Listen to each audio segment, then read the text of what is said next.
Ketpo says, great video. I'd love to see a simpler, more beginner-friendly version. Previously, I made a 25-minute lecture video about what I've now decided to call the autonomic adaptation model of metabolic disease. If you found that one too dense, this video is going to ensure that you actually know what's going on, and then you can rewatch the previous video to really understand the science on a deeper level. And I'll put that longer video in the description. We like to think of body fat as a static energy storage system, but in reality, it's an active endocrine organ. It communicates energy status with the brain via a hormone called leptin. More fat means more leptin. The way it works in a metabolically healthy person is that as the person starts to gain fat, the increased amount of fat means more leptin goes to the brain, and overall appetite goes down. Conversely, when starting to lose fat, less fat means less leptin goes to the brain, and appetite goes up. That means body fat percentage normally stays within a lean, healthy range because the brain will adjust appetite and other metabolic factors accordingly.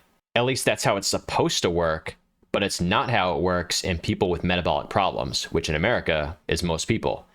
In that case, the brain resists the leptin signaling from body fat, so appetite goes up even when body fat is going up.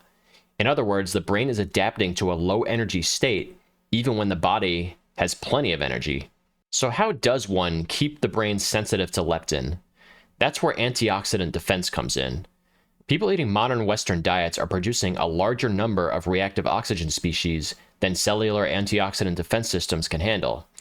Specifically, the neurons in the brain that regulate metabolism based on energy status are very sensitive to this stress.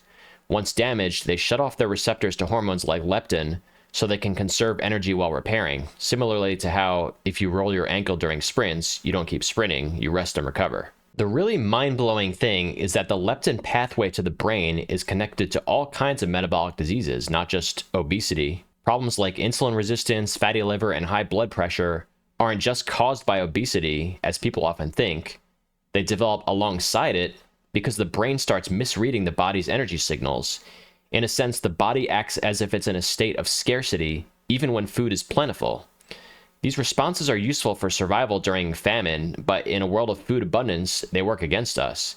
That's what I mean by autonomic adaptation, when the neurons that rely on leptin signaling tell the nervous system to stay in a stressed, energy-conserving mode because they falsely sense that energy is running low. Imagine an airplane running low on fuel. The autopilot has to make all kinds of emergency adjustments to conserve energy and keep the plane in the air long enough to reach its destination. Now imagine there's actually plenty of fuel, but the autopilot's sensor is broken and thinks the tank is empty. Those emergency systems meant to save the plane start running all the time, throttling engines, rerouting power, maybe even shutting certain parts down. And eventually the whole thing starts running less efficiently and starts to break. Disclaimer, I don't actually know how planes work. Antioxidant defense requires all kinds of nutrients, from specific amino acids and protein, to key vitamins and minerals, to assistance from polyphenolic compounds as well. Check out the longer video if you want to learn more about the roles of different nutrients in this whole complex system. But what it all means theoretically is that a metabolically healthy lifestyle will be one where oxidative potential is less than or equal to antioxidant defense. All right, who cares about theory? What does it actually mean for eating in real life? In short, many foods can have some antioxidant benefit, but diets with nutrient-rich animal foods like meat, fish, and eggs as the foundation perform extremely well.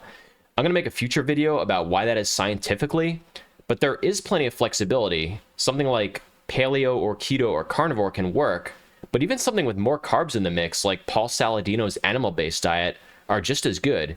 And you can easily create your own strategy that works too. It doesn't have to be handed to you by some internet personality. You can use what you're learning in my videos to use some critical thinking and then create your own unique plan that works just for you. Hope you're excited for more knowledge, and I'll see you next time.